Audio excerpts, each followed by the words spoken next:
SwayamPrabha. Digital India. Educated India.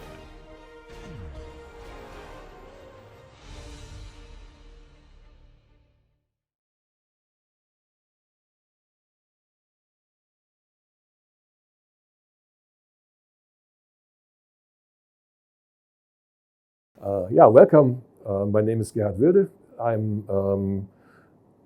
I will teach part of the course on high entropy alloy systems and their microstructure diffusion correlations.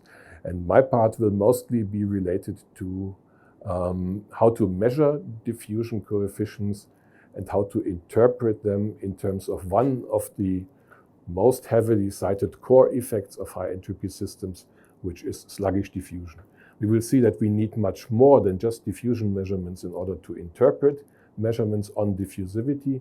They will also incorporate a lot of microstructure investigations, and we will need to worry a little bit about diffusion fundamentals, how to describe diffusion, and go a little bit into diffusion theory, but we will keep that at the necessary minimum just to understand diffusivity in high entropy systems. Thank you.